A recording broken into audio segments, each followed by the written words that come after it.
Assalamualaikum. Welcome to Shah Guru Educational Channel. This is your mathematics instructor Mohammad Faizan. Class 9, Subject Mathematics, Chapter name is Factorization. बेटा इस chapter के बहुत सारे lecture हम पढ़ चुके हैं, तमाम की तमाम फैक्टराइजेशन हम देख चुके हैं, तो लाजमी के पहले आपने वो लेक्चर जरूर देखे हो ताकि फिर आपको आगे के लेक्चर समझ में आ सके. What we will learn in this lecture, remainder and factor theorem पढ़ेंगे, उसकी एग्जांपल करेंगे, सेक्शन बी के सवाल करेंगे और एमसीक्यूज करेंगे. So let's begin. Find the remainder theorem, remainder by using the remainder theorem. When this remainder theorem का क्या मतलब होता है, जरा सा तरीका समझते हैं बेटा. रिमाइंडर थ्योरम का मतलब ये होता है बच्चों कि ये जो आपको वैल्यू दी हुई ना x माइनस वन, जी ये जो वैल्यू दी हुई है x माइनस वन, में पहले की बात कर रहा हूँ, इसमें लिखा हुआ है x माइनस वन. आप क्या करेंगे, इसको रखेंगे जीरो के बराबर. रख दिया. जब आपने इसको जीरो के बराबर रखा बेटा, ये माइनस वन वहां जाके क्या हो जाएगा, प्लस वन. तो x की वैल्यू आपको कितनी मिल गई, वन. अब इस x की वैल्यू वन को अपनी इक्वेशन में पुट करें. क्या है आपकी equation, x cube 6x square 11x minus 8. यानी क्या करेंगे बच्चों, x की जगह वन, x की जगह वन, x की जगह वन और 6. यानी x की वैल्यू वन आई थी ना, जहां जहां x था वहां वहां वन पुट कर दिया. वन का क्यूब कितना होता है, वन. वन का स्क्वायर भी कितना होता है, वन ही होता है. तो 6 वन जा 6, 11 वन जा 11. सिंप्लीफाई कर लेते हैं. 1 और 11 मिलके हो जाएंगे 12. माइनस 6 और माइनस 8 कितना हो जाएंगे, माइनस का 14. तो बेटा फाइनल आंसर आपके पास आ गया -2. ये आपका रिमाइंडर है. ठीक है. एक तरीका तो ये होता है ना कि ऐसे करके डिवाइड करें, अपनी पूरी इक्वेशन यहाँ लिखें और x माइनस यहाँ लिख के चेक करें क्या रिमाइंडर बच रहा है. रिमाइंडर थ्योरम का मतलब ये होता है कि यहाँ से x की वैल्यू निकालें, इक्वेशन में पुट कर दें, आपको रिमाइंडर डायरेक्ट मिल जाएगा. तो ये डिवीजन भी है और ये सिंपल तरीका भी. जरा एक और देखते हैं क्या करेंगे बेटा. पहले हम किसको जीरो के बराबर रखेंगे, x प्लस टू को जीरो के बराबर रखेंगे, जिसका मतलब ये हुआ कि x की वैल्यू कितनी आ जाएगी, +2 है ना, वहां जाके -2.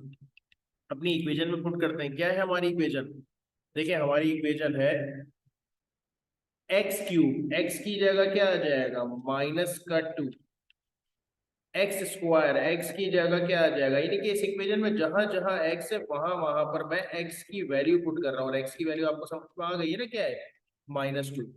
क्या आंसर आएगा, क्यूब की वजह से माइनस खत्म नहीं होता, 2 का क्यूब हो जाएगा 2 to the 4, 4 to the 8. Minus का 3 अपनी जगह पे, ये चीज हमने पढ़ी है ना चैप्टर 3 में, कि इवन पावर की वजह से माइनस एन खत्म होती है. तो पावर इवन है तो माइनस खत्म हो जाएगा. तो 2 का स्क्वायर कितना बचेगा, 4.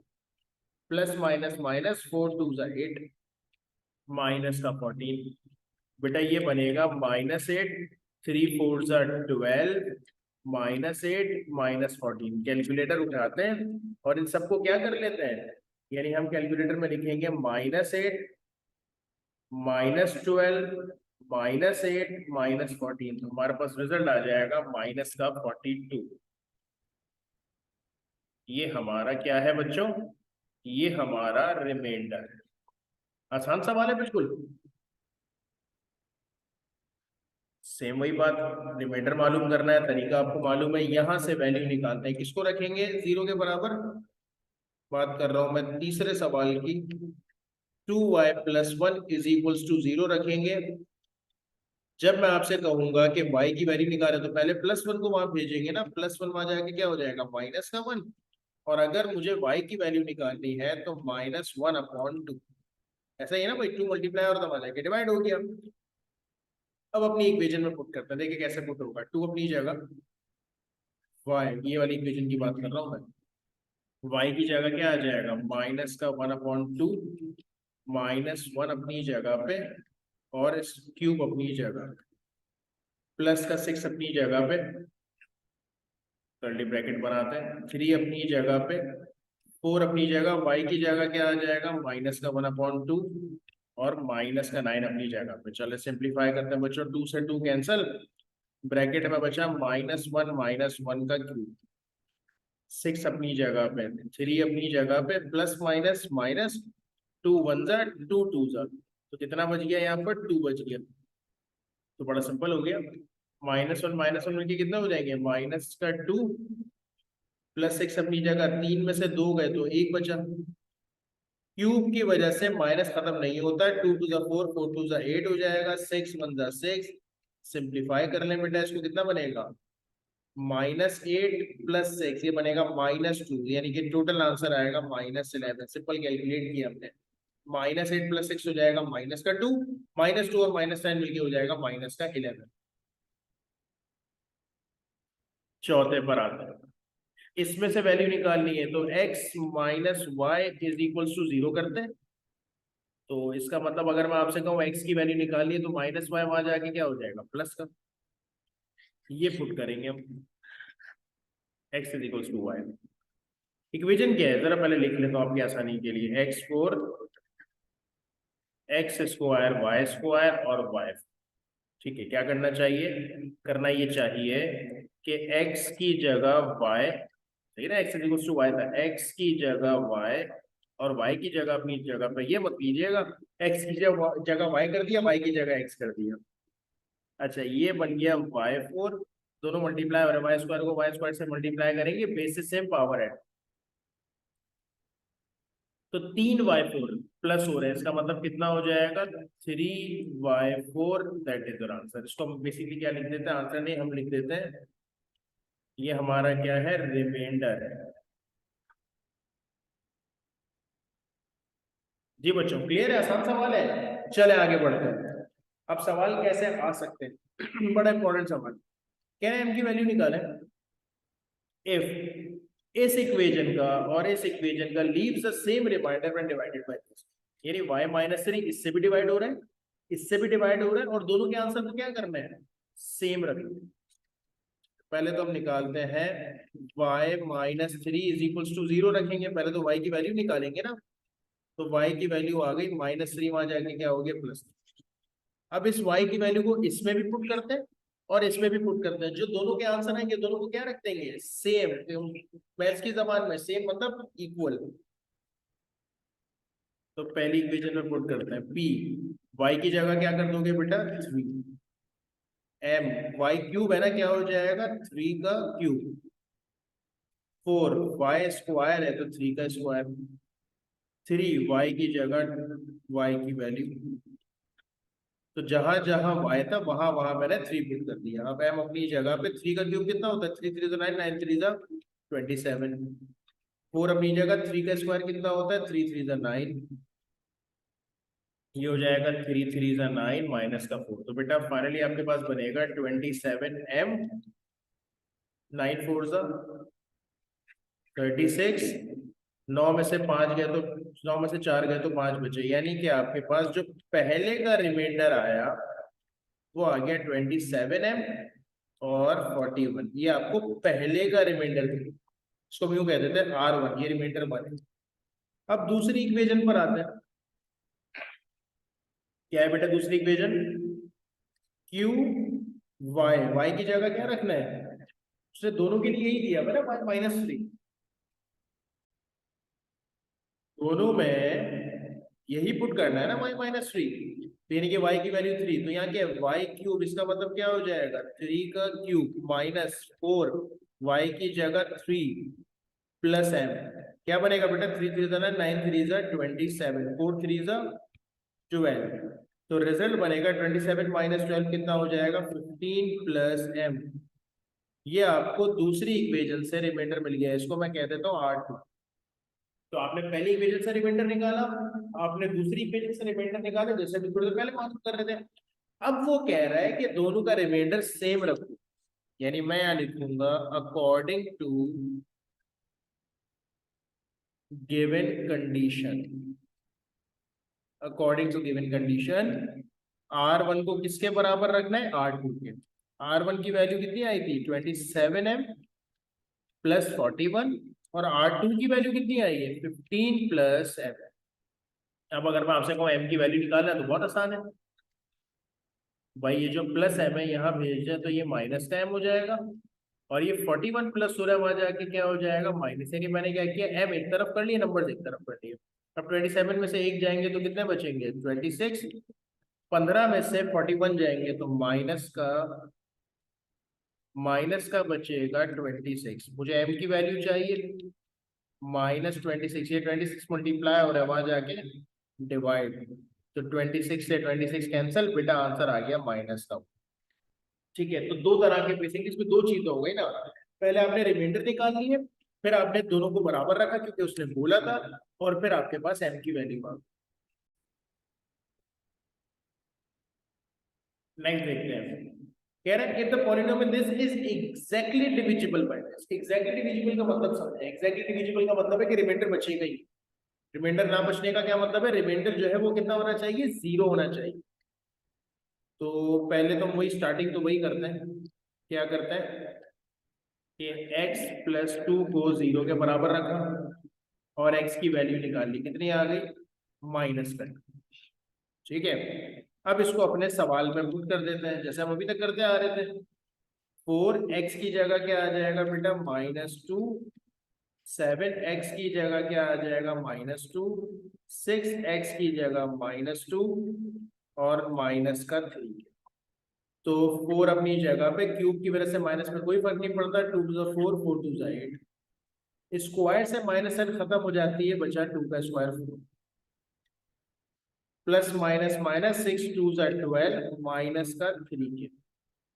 अच्छा, 4 को 8 से मल्टीप्लाई कर दें, 8 क्या हो जाएगा 32, 7 4 जा 28 माइनस का 12 माइनस का 3 के। तो कैलकुलेटर उठाते हैं और क्या करते हैं बेटा, कैलकुलेटर में क्या लिखूं मैं लिखूंगा माइनस का 32 माइनस का 28 और माइनस का 12, और के को तो इसमें नहीं लिख सकते ना क्योंकि के का वेरिएबल डिफरेंट है, तो ये हो जाएगा माइनस का 72 और माइनस का 3 के अपनी जगह, ये आपको मिल गया रिमाइंडर। अब जो ये तो मिला आपको रिमाइंडर है ना, अब सवाल ने क्या कहा था कि एग्जैक्टली डिविजिबल है, एग्जैक्टली डिविजिबल का मतलब होता है रिमाइंडर क्या आएगा, 0 आएगा। तो हमारे पास जो रिमाइंडर आया है हम उसको किसके बराबर रख देंगे, 0, यानी कि -72 -3 के को बराबर रख देंगे बेटा 0 के, और यहाँ से के की वैल्यू निकाल देंगे, -3 के वहां जाके क्या हो जाएगा +3 मल्टीप्लाई हो रहा है वहां जाके डिवाइड, तो 72 को हम किससे डिवाइड कर देते हैं बच्चों, डिवाइड कर देते हैं 3 से, तो आंसर आ रहा है -24, तो -24 इज इक्वल्स टू के, ये आपका रिजल्ट। यानी क्या हुआ, आपने रिमाइंडर मालूम किया, वो कह रहा था एग्जैक्टली डिविजिबल, एग्जैक्टली डिविजिबल का मतलब होता है कि रिमाइंडर 0 आएगा। आप कहेंगे आया नहीं, के की वैल्यू कुछ भी आ सकती है, रिमाइंडर 0 आएगा। तो जो आंसर आया उसको 0 के बराबर रखा और सिंप्लीफाई करके के निकाल लिया। अगर आप इसको वेरीफाई करना चाहते हैं तो इस के की वैल्यू को यहाँ पुट करें, आप चेक करिएगा आपका आंसर 0 बन ही रहा होगा रिमाइंडर। ठीक है, एग्जैक्टली डिविजिबल का है या फैक्टर का है बात एक ही है, इसका भी मतलब यही होता है कि रिमाइंडर कितना आएगा, 0 आएगा। तो चले दूसरे सवाल को भी ऐसे ही सॉल्व करते हैं, क्या लिखा हुआ है y+2, तो इसको किसके बराबर रख देंगे, 0 के, तो y की वैल्यू कितनी आ जाएगी +2, वहां जाके क्या हो जाएगा -2। इक्वेशन में पुट कर देते हैं, क्या है बेटा इक्वेशन 3, y की जगह क्या आ जाएगा -2, 4r अपनी जगह, y की जगह -2, 4r² अपनी जगह, तो 3 अपनी जगह, स्क्वायर से माइनस खत्म हो जाता है, 2 का स्क्वायर 4 हो गया, माइनस माइनस प्लस, 4 2 जा 8r, ये हो गया। अच्छा, अरेंज भी कर देते हैं और प्लस माइनस भी कर देते हैं, यानी कि पहले मैं लिख देता हूँ माइनस का 4r², फिर लिख देता हूँ 8r, और 3 4 जा क्या हो जाएगा बच्चों 12, मिल गया। ये आपका क्या है, ये आपका रिमाइंडर है। लेकिन उसने क्या कहा था, उसने कहा था फैक्टर है इसका, फैक्टर मतलब एग्जैक्टली डिविजिबल, एग्जैक्टली डिविजिबल मतलब जो आपका रिमाइंडर होगा उसे किसके बराबर रखोगे, 0। तो माइनस का 4r², 8r+12 किसके बराबर रख देंगे, 0 के। कुछ कॉमन आ रहा है तीनों में से, 4 कॉमन आ रहा है बेटा, माइनस गया 4 गया तो क्या बचेगा r², माइनस बाहर आ गया तो अंदर वाले की साइन चेंज होती है, पता है आपको, 4 2 होता है, माइनस बाहर आ गया तो अंदर वाले की साइन चेंज हो जाती है, 4 3 12 होता है। कुछ देखी देखी इक्वेशन लग रही है, सबर पहले -4 मल्टीप्लाई हो रहा है वहां जाके क्या हो जाएगा 0 से, डिवाइड, ठीक है। और ये कोई देखिए देखिए इक्वेशन लग रही है, क्या लग रहा है, मेरिल टर्म ब्रेक, ऐसे नंबर लाओ जो मल्टीप्लाई करने पर 3 बने और प्लस माइनस करने पर 2 बने। तो 3 तो अपने ही टेबल में आता है ना, क्या हो जाएगा 3r और 1r, यानी 3 1 3। हमने 4 में बहुत मिडिल टर्म ब्रेक की, 3 में भी मिडिल टर्म ब्रेक की। ऐसा नंबर जो मल्टीप्लाई करने पर 3 बने और प्लस माइनस करने पर 2 बने, तो 3 1 3 बनेगा। मुझे माइनस चाहिए तो बड़े नंबर के साथ में माइनस लगा देता हूँ, हो गया। एक में से 3 गए तो 2 बचे। अब फिर क्या करते थे मिडिल टर्म ब्रेक में, दो दो करके कॉमन लेते थे। इन दोनों में से कॉमन क्या आ रहा है, आर, तो बचेगा r-3। इन दोनों में से क्या कॉमन आ रहा है, कुछ भी नहीं आ रहा। जब कुछ भी नहीं आता तो क्या लिखते हैं अपन, बचा r-3 इज इक्वल टू 0 से 0 को -4 से डिवाइड करेंगे, 0 ही आंसर आएगा। बेटा फिर क्या करते हैं, एक बार सेम ब्रैकेट और एक बार बची हुई वैल्यूज। फिर कैसे लिखा जाएगा, देखिए दो ब्रैकेट है 0 के बराबर, तो इसका मतलब ये होता है कि या तो पहला ब्रैकेट 0 के बराबर या फिर दूसरा ब्रैकेट 0 के बराबर, आइदर और कहलाता है। Either first bracket equals to 0, either second bracket equals to 0। तो अगर मैं आपसे कहूँ यहाँ से r की वैल्यू निकाले, -3 वहां जाके क्या हो जाएगा, +3, और ये +1 वहां जाके क्या हो जाएगा, -1। तो आपको r की यहाँ दो वैल्यूज मिल गई, -1 और इसके एमसीक्यूज करते हैं। For a polynomial and real number pa is 0, then x minus a भी किसके बराबर रखेंगे, x minus a क्या होता है, कह रहा है अगर उसका जो x की जगह a पुट करने पर आंसर 0 आ रहा है, वही वाली बात एग्जैक्टली डिविजिबल वाली। तो एग्जैक्टली डिविजिबल ऑफ का क्या मतलब होता है कि x minus a basically factor है px का, फैक्टर है ना। अभी मैंने आपको वर्ड बताया, ये देखें फैक्टर है, एग्जैक्टली डिविजिबल है, बात एक ही है, यानी कि आपका रिमाइंडर जो है वो 0 के बराबर रखेंगे। तो देखिए ना, ये कह रहा है इसको पुट करने पर आंसर 0 आ रहा है, 0 आ रहा है, इसका मतलब ये क्या है, factor of px। Let x minus a the factor of px, तो pa क्या होगा, pa ऑलवेज 0 होगा, जाहिर है। अच्छा, वैल्यू निकालनी है, वही वाला तरीका। क्या करें बेटा, x प्लस 2 है ना, x की वैल्यू कितनी हो जाएगी, +2 आ जाएगी, -2। एमसीक्यू तो ना डायरेक्ट करते हैं, थोड़ा हर जगह पे -2 पुट कर दें। -2 का क्यूब, -2 का स्क्वायर, -2, और आखिरी में इस पूरे को किसके 0 के बराबर रखेंगे, तो ये हो जाएगा -8। अच्छा, स्क्वायर से माइनस खत्म, तो 2 का स्क्वायर 4 हो जाएगा, 4 4 the 16, 2k + 8 is equals to 0। +8 से -8 cancel, 6 is equals to 2k, 2 multiply हो रहा है वहां जाके क्या हो जाएगा, डिवाइड। तो रिजल्ट आपको मिल गया 8। इसमें भी वही रिमाइंडर मालूम करना है, x -1 है ना, वहां जाके क्या हो जाएगा, +1। तो 1 1 -10 के साथ 1 और +8, चेक कर लें इसको। 1 1 2 और 8 10, 10 में से 10 गए, 0 आंसर आया। अच्छा, m की वैल्यू चाहिए, x +1 वहां जाके क्या हो जाएगी, -1। तो -1 का स्क्वायर 3 -1 प्लस m, कह रहे फैक्टर है तो किसके बराबर आएगा, आखिरी में आंसर 0। 1 का स्क्वायर 1 ही होता है, इवन पावर की वजह से माइनस खत्म, 3 1 जा 3, एक में से 3 गए, -2, वहां जाके क्या हो जाएगा, +2। 2 आपका आंसर आएगा।